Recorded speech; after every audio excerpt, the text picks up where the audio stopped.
Karleen, thank you for your time. I suppose the first question is, do you feel like after being in the job for 3 weeks you've got your feet under the table at council? Oh, well, you can see it's a big table. I've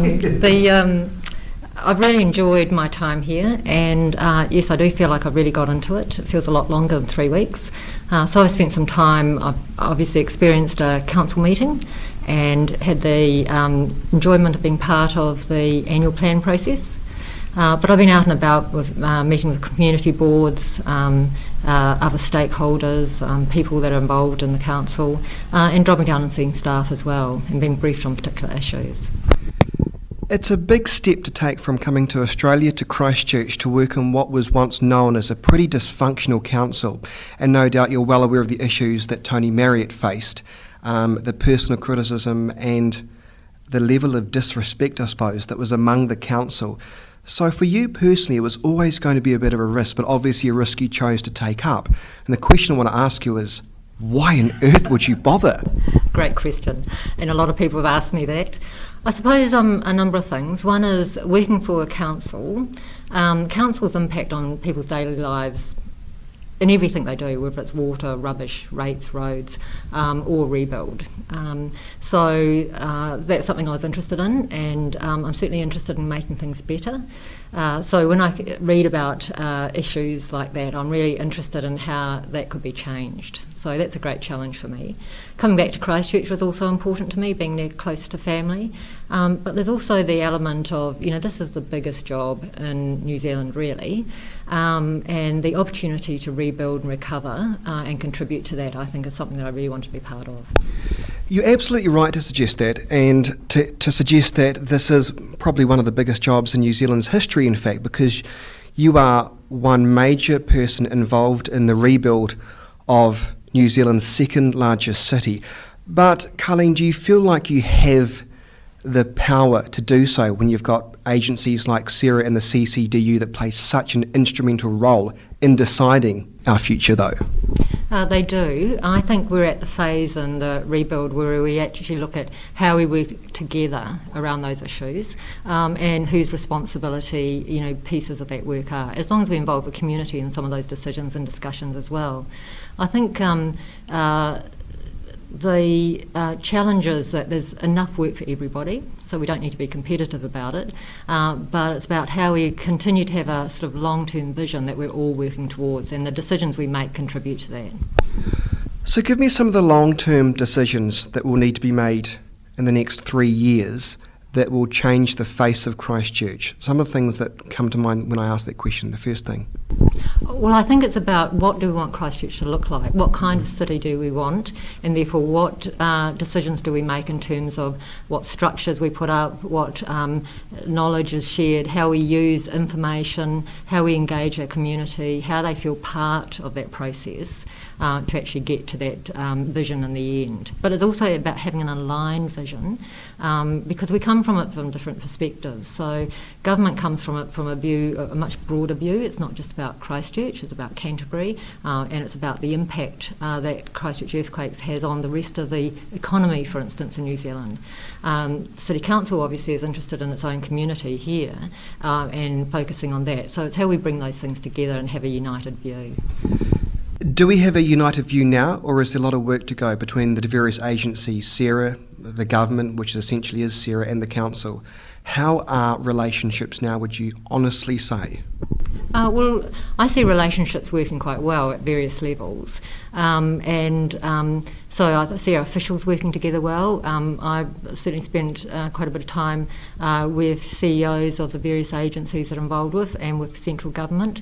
And I think that we do have a generally aligned view, but we have slightly different perspectives about that. So it's really understanding those and coming together about, so what does that mean? You came at a time where various roles were disestablished. There was a bit of cost cutting inside council. Is there still more fat to cut, though? Because the concern is there are far too many middle managers inside council getting paid over $100,000 a year, but not probably doing all that much. That may not be the truth, but that is perception, and as you know, perception is reality. I've come in, and there is another change proposal in terms of completing the overall change, having some areas of the council focused on the rebuild and some on the business as usual, to improve that accountability. And I'm going through a process where we're starting to look at how we deliver things. And I think there's plenty of opportunity to reduce the waste in our services. So, for instance, if we're writing reports, they go through a number of people that maybe they don't need to. It costs us $5,000 to write a report. It may touch 15 hands. So there are better ways that we can do that to make it more efficient and effective. You see, I'm really surprised by that. To me, that's a massive thing to reveal, in a way, that 15 hands, $5,000 a report. It does seem like a bloated bureaucracy, with the greatest respect, that seems to be out of control. I know you've only been in the job 3 weeks' time, but that is shocking, don't you think? And I think that's quite common in the sense. Common doesn't make it right, though, does it? No, I'm not saying that. What I'm saying is I think we can do things better. But that's about that's just an example. But it's that may be getting a lot of technical advice, legal advice, financial advice, and so forth, and getting it into the right format and those sorts of things. So I'm thinking that there are plenty of ways that we can reduce those sort of processes and improve our responsiveness and timeliness of those issues, and release capacity to do other things. There are a range of other things that we need to look at when you talk about fat in the system. We need to look at where we spend our funds, because where we spend funds cost ratepayers. So things such as our communications, glossy magazines and things like that. It's important to get information out, but is there a better way to do that? And sometimes I think ratepayers don't want to see something that's glossy coming out from a cash-strapped organisation. So again, just another example, we have to relentlessly look at everything we do and the things we spend on, and we'll be doing that over the next 12, 18 months. Well, I'll tell you what, you can cancel all the glossy brochures and you can just come on NewstalkZB. For free of charge, it doesn't cost the ratepayers anything. We've got the biggest audience reach, so there you go. I'm just inviting you right now. Let's talk about your priorities for council. I want to come back to that. What do you think is the most important priority for the council now? Is it trying to find funds that we simply don't have? Is it more reports suggesting the council is in a dire situation? Ratepayers want to make sure their rates aren't going up any further. They're feeling the pinch. So what can you do as Chief Executive Officer of this organisation to, I suppose, give ratepayers some hope that the council is doing all they possibly can to ensure we're not going to continue to experience rate increases? So I think there are a range of things that are going on, and I don't have one single priority, but there are things such as, for instance, regaining and maintaining our accreditation. That's been an issue, and you'll know that the accreditors are here at the moment. There are things like sorting out the insurance issues. There are things like looking at our financial strategy about, how do we develop an affordable plan around the rebuild?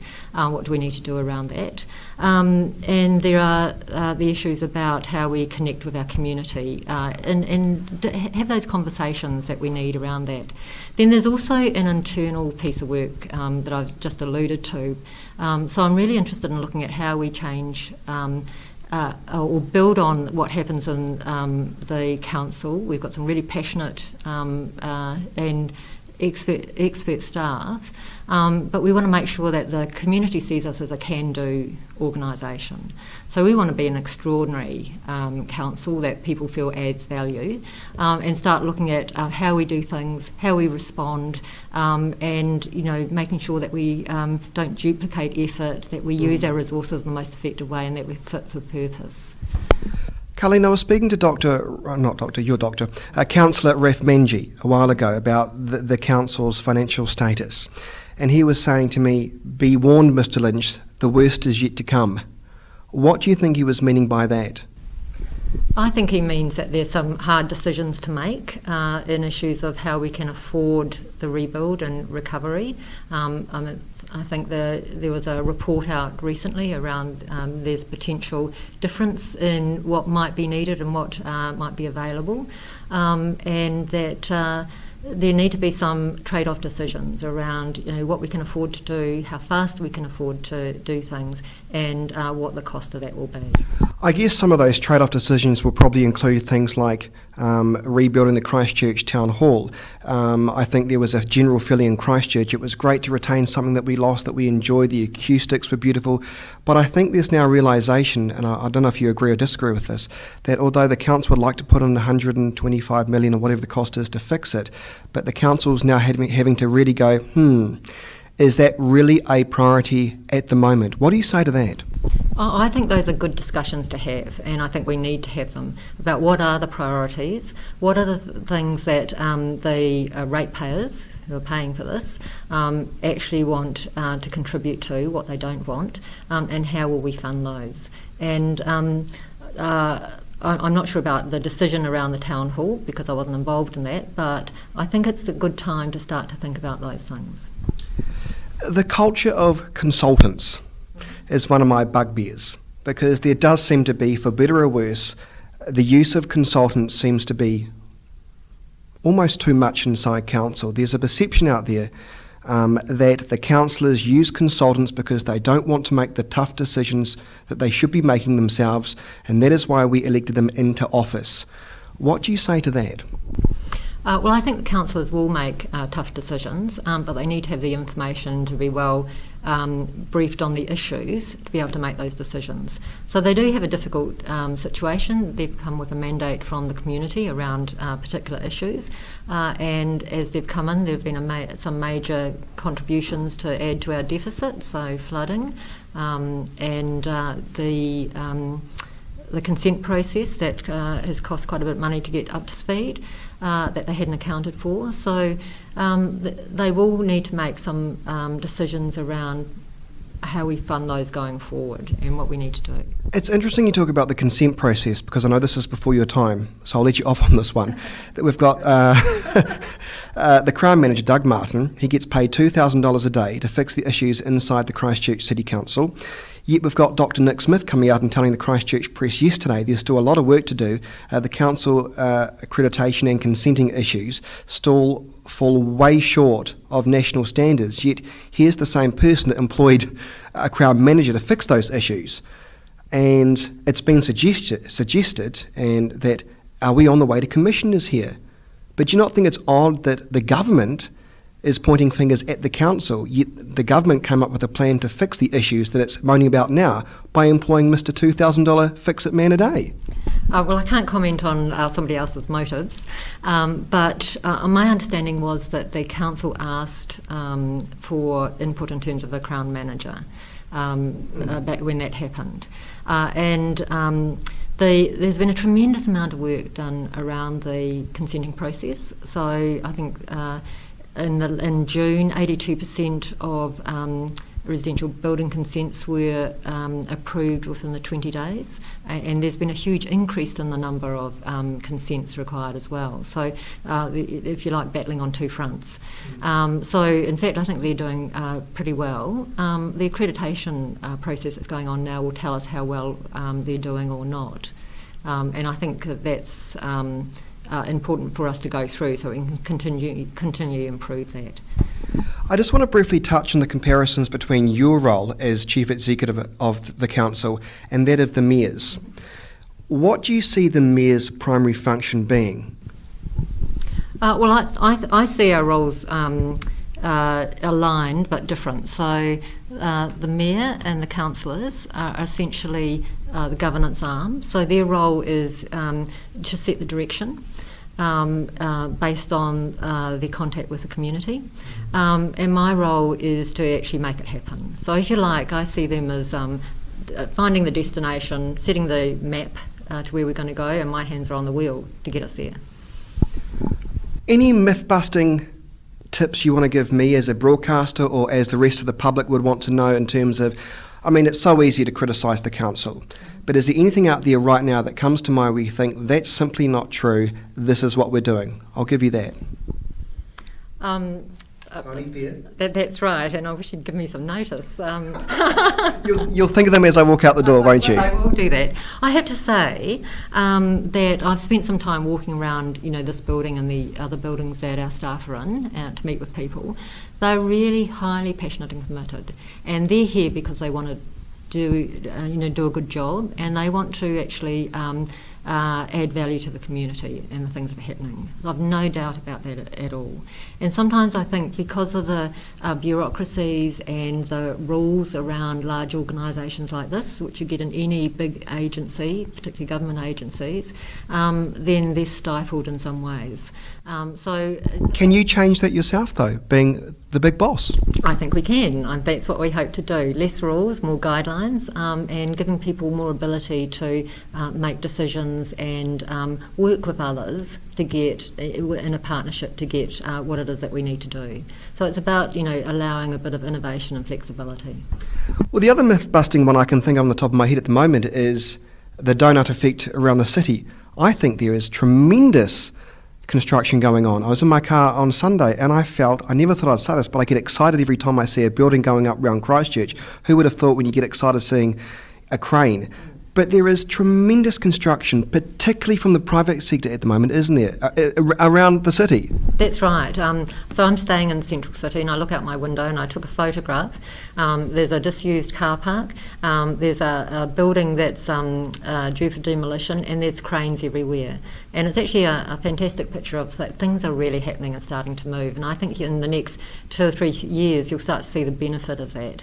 I also had a visitor over from Australia who was really impressed with what was happening and had the sense that, everything had stopped. But actually when he came here, he could see things moving. And there's quite a lot of excitement. And I think the more we can give our community some certainty around things that are happening, the better. That just helps that sense of we're moving, recovery's happening, but it's going to take a long time. I think one of the myths of anything is that this would all be sorted in 3 years. It won't. This is 10 years plus. But at least there's stuff happening. I've got to say, at least there's stuff happening.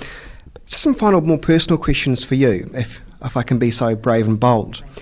You took on this job satisfying a dramatic pay decrease, that of Tony Marriott, by about $200,000, if not more. And people give you credit for that. Do you understand why? I don't understand why they might give me credit for that, but it was a conscious decision of mine. So in essence, I get paid a lot of money. I'll say that straight off. I did get paid more where I was, and I was offered at the same time a position overseas that were paid a lot more as well.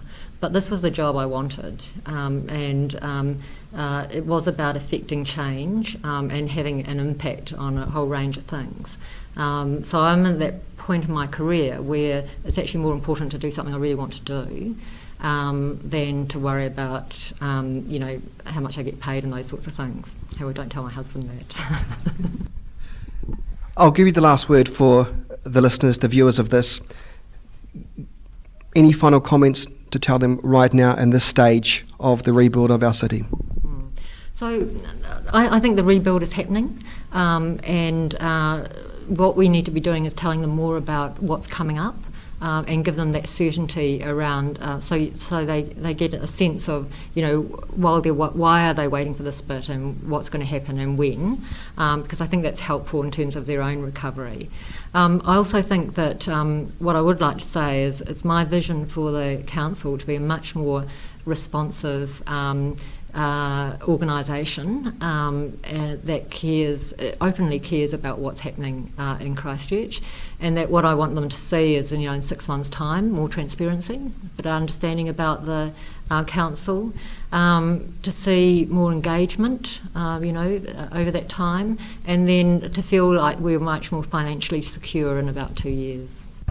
Dr. Karleen Edwards, really appreciate your time. Thank you for talking to me at NewstalkZB. You have a great day. Thank you.